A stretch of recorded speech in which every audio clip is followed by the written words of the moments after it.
Okay, so Kaspar is really happy living in the hotel. He's got his friends Elizabeth and Johnny Trot looking after him. And last we knew, Elizabeth was doing something really dangerous to rescue a pigeon, so let's see how she gets on. My first instinct was to shout at her, to warn her, but something told me that to alarm her at that moment would be the worst thing I could do.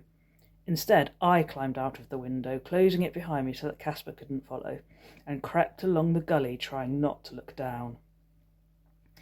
Elizabeth had almost reached the ridge above me, but by now the pigeon was hopping away from her along the ridge towards the chimney stack.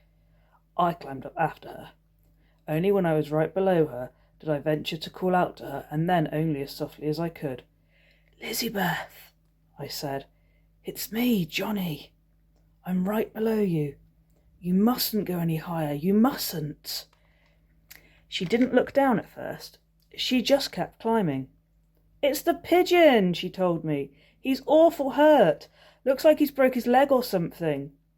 That was the moment that she looked down. Only then did she realise just how high she was. All her fearlessness left her in an instant. She slipped at once and clung there, frozen with terror. The ridge was only a short distance above her, but I could see she wasn't going to be able to get there on her own, not now, and there was no possible way she could come down either. "Stay right where you are, Elizabeth," I told her. "Don't move. I'm coming up." All I could think of was that somehow I had to get her up on the ridge. We'd just sit there until we were seen and rescue came. But between me and her was a steep, tiled roof, acres of tiles it seemed, and with no foothold, nothing to hold on to. That's a picture. Looks like in the picture he's made it to the top and she's reaching out for his hand.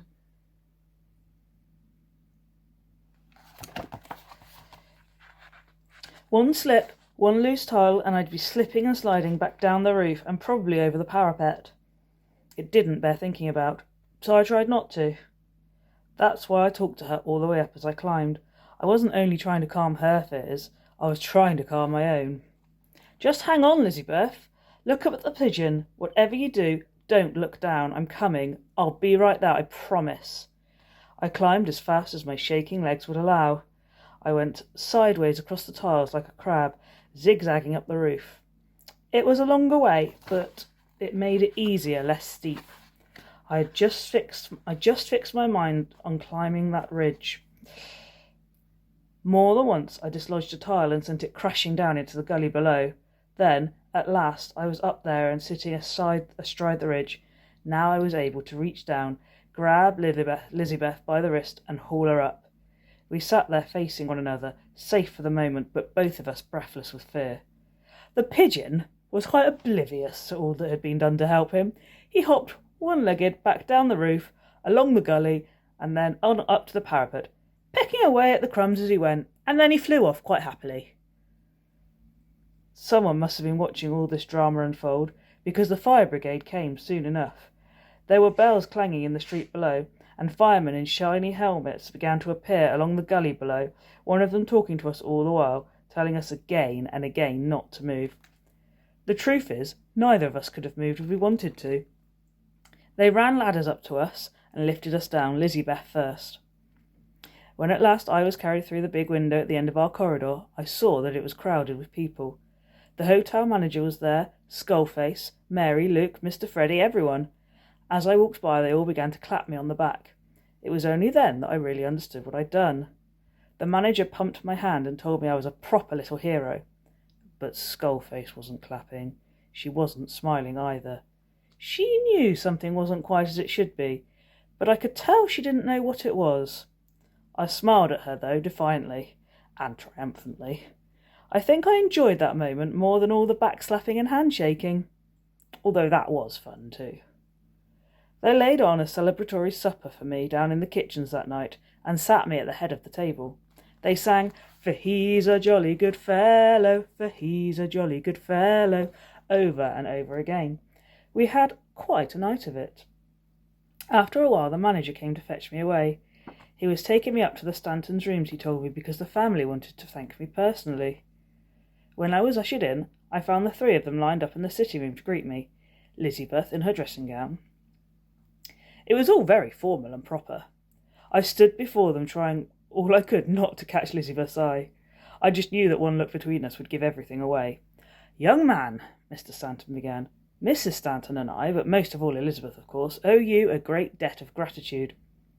Suddenly I saw, and I could not have been more surprised, that there were tears in his eyes, and his voice broke. I had never imagined that men such as this could cry. "Elizabeth is our only child," he went on. His voice changed with emotion. "She is very precious to us, and today you saved her life. We shall not forget this." He stepped forward, shook my hand, and presented me with a large white envelope. "No money could ever be enough, of course, young man, but this is just a token of our deep appreciation for what you did, for your extraordinary courage." I took the envelope and opened it. In it were 5 £10 notes. I had never seen so much money. Before I could say thank you, or indeed say anything at all, Lizzie-Beth was standing there in front of me, holding out a large piece of paper. I was looking down at a picture of Kaspar. "I drew it for you," she said.